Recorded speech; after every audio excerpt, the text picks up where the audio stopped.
You're listening to the Savoir Faire audio experience. Are you ready?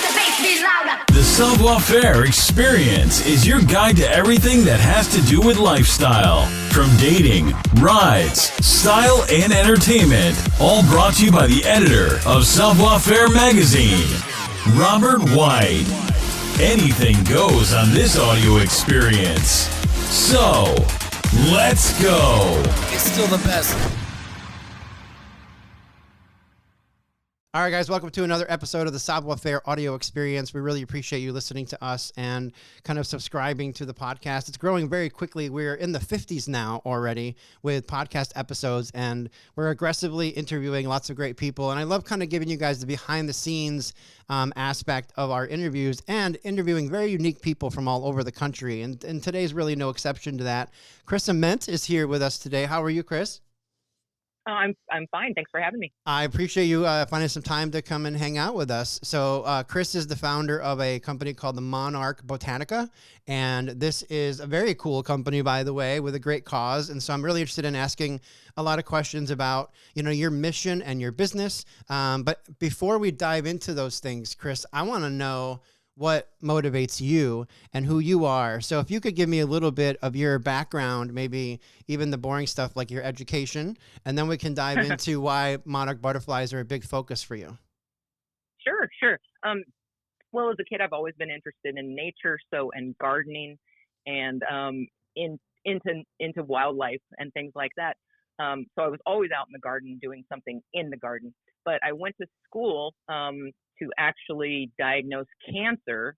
I'm a board certified cytotechnologist, which is somebody who studies cells in the microscope and diagnoses cancer under the microscope. And that hopefully gives people an early diagnosis and then an earlier chance for curing that cancer. So I did that for about 30 years.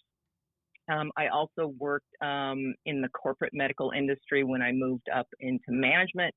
And I think the short of it all was, a corporate job is great, but I found that things that I was really passionate about and doing something that is better for the planet and for our wildlife and for insects was something that really motivated me. I loved being outside. I love planting, and I love making basically these spaces better for wildlife, and especially in Southern California, when we have very little space that is dedicated to monarchs, pollinators, and all sorts of wildlife, and it's shrinking. So that really motivated me. So when I left my corporate job, I went into landscaping because I found I was pretty good at it, and also at the time, the Thomas Fire in Southern California had just hit Ventura County. And, the fires that we're talking about now are no different. Fires rage through and not only destroy homes, but their landscaping and all sorts of wildlife habitats. So trying to put that back in somebody's yard after they've rebuilt their house or repaired any damage was challenging, but I found a really great way of doing it. I've got a good recipe for it. And almost immediately, that earth is so scorched that when you start bringing back plants full of nectar and plants full of water like succulents and a little bit of a water source, you get all that wildlife back into your yard immediately. So that's what really floats my boat and gets me passionate about doing that stuff rather than working a corporate job. No, I love that. And it's unique to me. And I'm starting to hear a pattern with people that I interview that are kind of in the same similar industry or walk of life as you are. They always seem to have some kind of corporate job. And then they decide, you know what, I'm going to go play in the dirt. Like, it's so interesting to me to kind of see how people transition from a huge, an amazing, by the way, thank you so much for that work that you're talking about with working with cancer and stuff, because obviously that's a huge, huge thing. But having this massive education, getting this big corporate job, and then at some point just being like, you know what, this is just too frumpy for me. I'm going to go play in the dirt. And, and there's just something about that so unique to me because I hear it a lot actually, which is surprising. Well, speaking of land and kind of repollinating land and recreating land, I saw a video on your website that someone actually gave you guys access to a plot of land that was on a golf course. And this kind of started a trend with kind of, planting succulents and more focused on milkweed to bring in the monarch population. I'm really interested in how that worked for you, how many other plots of land you've kind of been working with, and maybe we can even transition a little bit into how other people can start asking community people about those plots of land and start doing what you're doing in that regard. No, great questions and great segues to part of my mission, and I'm working on all of that here in Ventura County. So first of all, I'm an avid golfer. I walk the course all the time, and I notice everything. I notice everything about birds and insects and any wildlife that's there.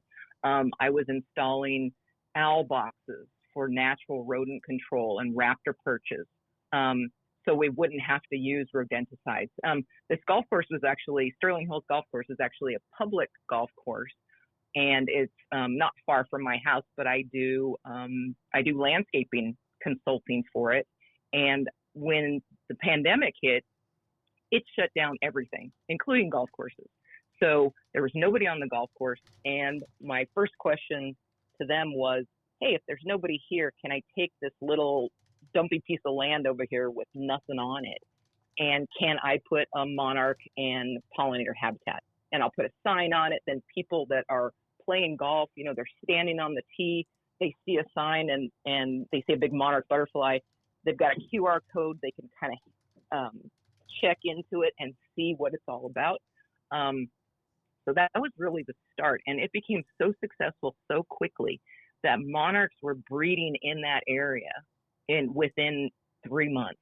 And I had biologists out there and they're like, hey, this is great. We don't have to, it doesn't take years to reestablish something if we do it this way, like we do with meadow in the Midwest. So that was a first step. And that's been, like I said, since 2020. And then little by little, I started doing other plots of land on the golf course. And majority of golf courses, they only use 80% of the land that they have for golf. A lot of it is out of play areas. So really, when these golf courses are situated right in the middle of the neighborhood or amongst ag fields or whatever, this is like our wildlife corridor that's going to exist. And as we continue to develop, that's where they're going to be. So we really have to figure out how to coexist with wildlife that was there before us, but also make it a safe place for people can, golf for recreation. Another thing to do is, junior golf. When juniors are coming through and they're kids, I try to take them through and teach them, like, hey, we can have a mallard duck box on the lake on hole number 4, and it's actually contributing to habitat and saving ducklings that are normally have a really high mortality rate, either with just eggs or babies from all the creatures around it. So loss of habitat is really a recurring kind of theme for everything from, the top of the food chain to insects. And so that's what we're seeing. So, but these land opportunities can be smaller. They don't have to be an acre or anything like that. But what it is it's kind of like a network of little sanctuary islands that insects and birds and wildlife can visit, and they're not too far away from each other. So they're not stressed out like they have to, fly 20, 30 miles in one direction to find the next one. If we start putting these in these really convenient places for them, we can not only help the wildlife, but enjoy it and see it and learn from it. Yeah, I agree with you. It's very cool. I'm definitely going to start asking around in my own community.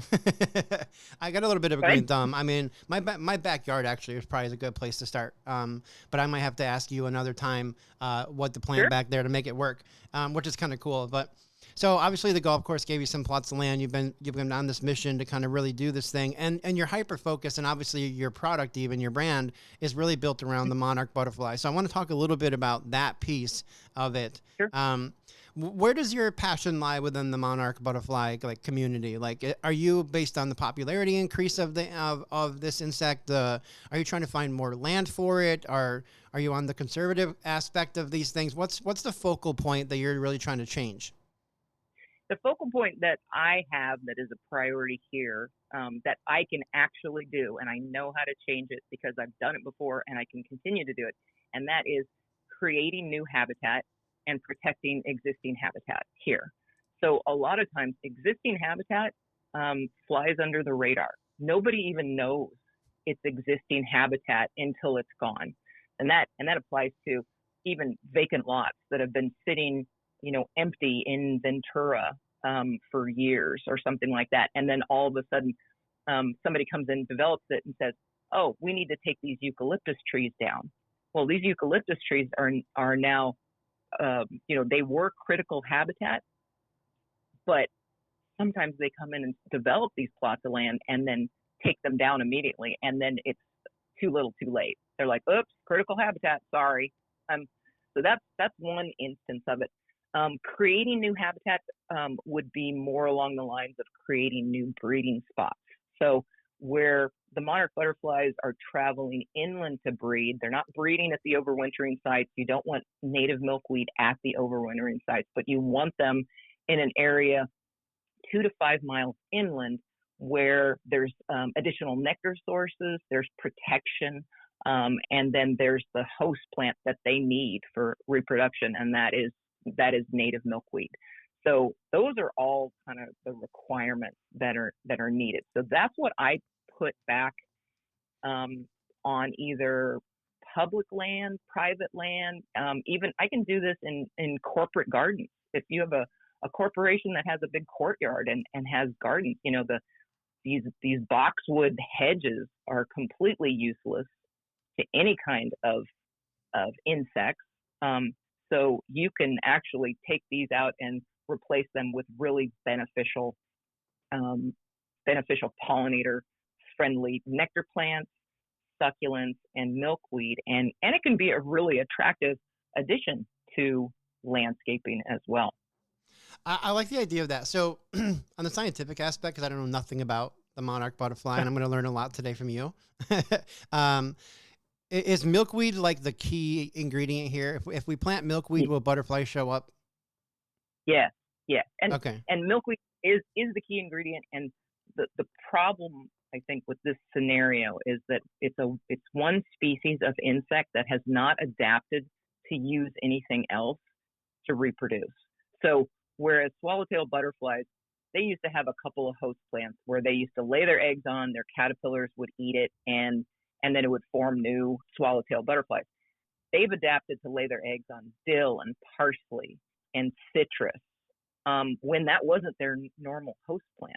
The monarch has not done that. So native milkweed, and I emphasize weed only because it's not the best looking plant in the world. It looks like a weed, but unfortunately it's chock full of the right kind of chemicals and the right kind of nutrients that sustain this monarch caterpillar through its life cycle. So, and you need enough of it, because if you have a bunch of monarchs and they're laying eggs on milkweed, if you only have 1 or 2 little plants in the area, those caterpillars are pretty much going to decimate those plants.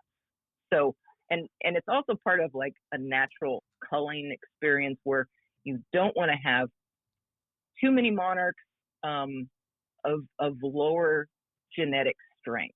So it's kind of the strongest will survive, which is really important for monarchs, because if you think about it, when they're going on this 3,000 mile journey from one place to get to their overwintering spots, they have to be kind of the strongest specimen in the monarch world, because there is no way that they're going to be able to fly that far if they're not genetically strong. Cool. Curiosity, because I think I saw this in a movie once. Is there such thing as like the butterfly line in the sky? Have you heard about this before?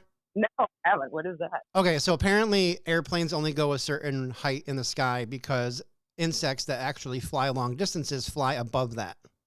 So I don't know if it's called the butterfly line, but it's an insect line, and I saw it in a crazy movie one time that may or not been real.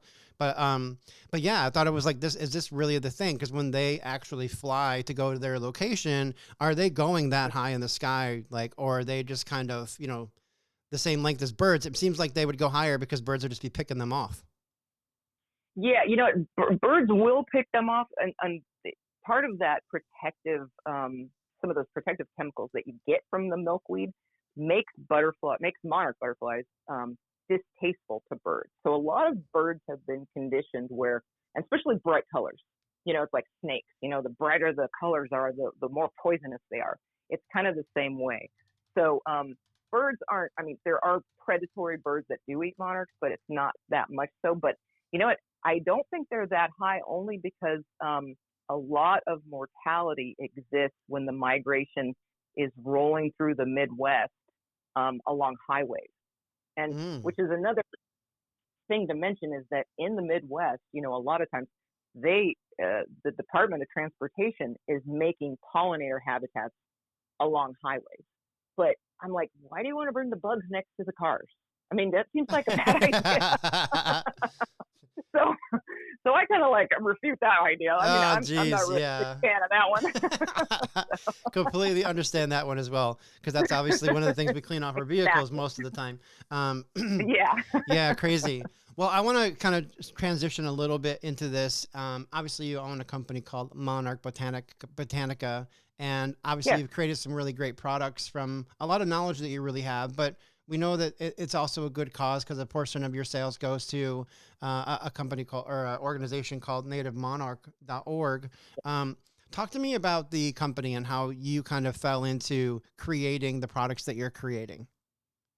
Well, I'll tell you the story about it really quickly, but nativemonarch.org was the nonprofit that I founded right when the pandemic hit and right when I was installing those habitats on the golf course, because I thought, you know, hey, I've got something here. I need to make a nonprofit so I have credibility and it's legitimate and people can see what's going on. That was first and foremost the start. As I started growing native milkweed, and I found a grower here with glass greenhouses, which is rare in California. They're like usually open hoop houses, and the wind gets through them and the cold gets through them. But these glass greenhouses are probably, I don't know, 70 years old. And this grower was growing these micro herbs for Japanese sushi restaurants. I mean, talk about a niche. So I started growing in a little corner of his greenhouse. I started growing native milkweed because when I was planting these habitats, I never had enough. And the nurseries didn't have them, or if they did, they were treated with systemic pesticides and neonicotinoids. And the thing that I think a lot of people don't understand is that even if you go to a nursery that you kind of have frequented a lot, if there's not one visible bug on a milkweed plant, chances are it's got some kind of systemic insecticide on it. Because if they're not growing the milkweed within your county and they're transporting it across county lines in California, you cannot have visible bugs. The agricultural inspectors will not pass it. So what most people do, they treat the plants with the insecticide. They ship it. It's got like a 2-week half-life. They ship it to the nurseries. By the time it's out on the nursery stands, they're hoping most of the potential lethalness has dissipated. But a lot of times that doesn't happen. So these milkweed, even native milkweed sometimes that you buy and you bring them right into your garden, if you have existing milkweed and caterpillars and they run right to that plant, a lot of times they can die from that. So that is a big deal. So me growing the milkweed and having it 100% organic and no systemic pesticides in it was really, really important. So I started doing it myself. Fast forward, long story short, when milkweed seeds are harvested from the pods, we keep them, we use them for propagation, but we also do testing. And if the testing for the germination rate is very low. Say it's below 10%. They're not worth planting. So we kind of chuck those aside, and then we move on to the next one. Well, I had a big pile of these seeds that were not very viable. And I also have a tendency to be somewhat of a plant and seed hoarder, so I never got rid of them. But I found out that, and being a scientist, I'm always thinking, like, how do I reuse this? How do I repurpose it? Can I make a fertilizer out of it? Can I, make a cow feed out of it? But after I did a lot of testing, when you cold press these seeds, you get this fantastic moisturizing oil. And it's really high in omega fatty acids like 6 and 9. But then I did some testing related to my medical background, and I found omega 7, which is rare and usually found in fish, and not very much is found in plants. So that kind of piqued my interest, and I said, well, what if I had a physical product that could not only gain attention because it's this premium skincare product, but it also has a purpose behind it. I thought that would be just the end all be all no brainer, because people want to buy something for a purpose. And I told myself if I was going to start a business, a for-profit business, it was going to have a higher purpose. And that's where I came up with Monarch Botanika. So Monarch Botanika is Botanica with a K, but it basically takes this milkweed seed oil, and my first two products were a cleanser and a moisturizer. They were facial cleansers and facial moisturizers, but I found that the oil is so stable and is so long lasting that really you can use it as a general purpose moisturizer and a general purpose cleanser. So, but the product is really, really stable as far as the oil.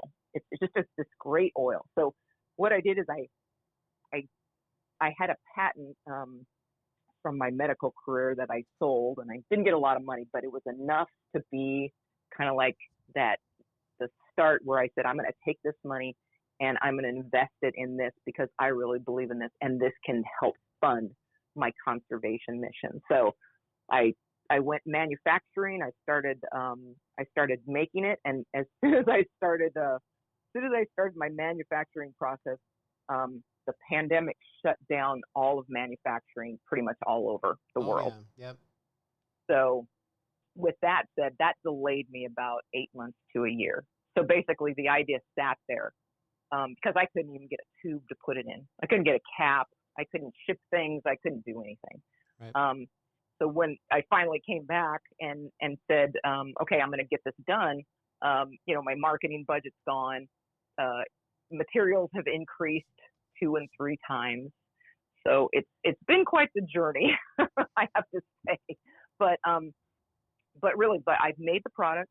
I'm selling it now. I go to vendor shows. I talk to people about monarch conservation, but and then show them that, you know what, if we have more products like this made with milkweed seed oil, we can incentivize people to plant more milkweed. And that was like that was what I called my milkweed to market mission, is that if we can get people more interested in this ugly, weedy plant that is the critical host plant for the monarch butterfly, and if I have to do it in a commercial way, where I get more attention, I'll do it. But then people are actually getting something for it too. And it's a repurposed item. It's something normally we would throw away.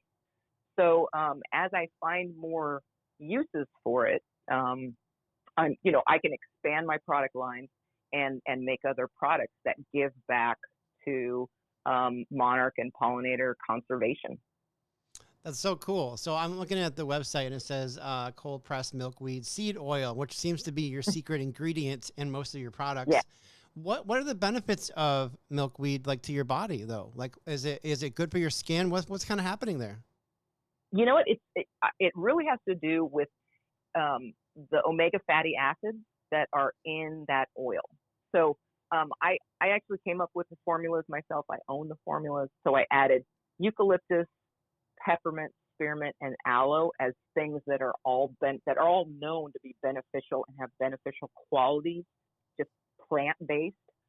But the milkweed seed oil, there's very little studies about it. But what I do realize is that just working with kind of the raw oil, I don't sell the raw oil because it's almost too expensive at this point. I have to have more of a, my own supply of seed to be able to control it. But one thing about this oil is you don't have to use a lot of it to get this moisture barrier on your skin. And it stays that way for like hours on end. And that's one of the testings I want to do is, they have tests in the beauty industry for moisture longevity. It's about $3,000 to $5,000. So it's a little expensive, but in the future, these are the tests that I would want to do. But I am 100% convinced, at least coming from a medical background and watching this oil over the years and in different products that I have made, it's unlike any other oil that's out there as far as the way it feels and the amount that you use when you put it in products. Very little product, but it doesn't get sticky. It's not really greasy. Native Americans have been using this oil and the seed for a lot of years, and they have a lot of claims for, which I can't claim because I haven't done the clinical studies, but things as far as skin disorders, everything from eczema to rosacea to rashes. They've claimed that it does have a anti-inflammatory effect. Now, I don't claim that until, coming from the medical field, I wouldn't do that anyway, but until I do some testing on some anti-inflammatory, maybe antimicrobial testing as well. But right now, it's a great moisturizer, and men, women like it. People have been using it really. My husband's general contractor, he's got the roughest hands ever, and he was like my guinea pig that I was putting that oil on his hands just to see. I was like, this looks so much better. So I love that. Good for him. Good for him for being the guinea pig. Yeah, exactly. Yeah, very cool. I mean, I think the product is very unique. I'm always down to learn about unique products and cool things like this. And so obviously this oil is one of the unique ingredients for your stuff, and you just learned so much. And I have to let people kind of like that are listening to this, or even that might read our articles and stuff. It's pretty legitimate. I mean, Chris, you have a really great history, and I always kind of talk with people about their businesses and always say, like, try to put yourself up front as much as you possibly can, because your experience, your education, your knowledge about this topic is going to be the selling piece for most of the products that you're going to put out into the world. So you absolutely have that. I mean, great science background, a love for, the product and the donation aspect of where this product is going and what it's leading into. That's like 3 big checks in my book for sure. So I'm really glad we were able to find some time to connect and talk a little bit today about Monarch Botanika. So people need to go check that out. It's monarchbotanika.com with a K, not a C. Yes. And then you can also find them on Instagram. It looks like there's some other social platforms where you can learn more.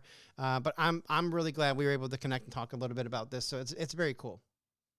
Yeah, thank you for giving me the opportunity, and I'm glad you're so enthused about it. But I'll have to send you a set, and you can try it. Oh, I would love that. I'd be a guinea pig, and I'll send you back any feedback and let you know how long my skin stays moisturized. And that will cost you nothing. Love to hear it. Sounds great. All right, cool. Well, thank you for your time again, and have a great day. Okay, thank you for having me. Yep. Thank you for listening to the show. Please take a minute to head over to www.savfair.com and subscribe to our publication.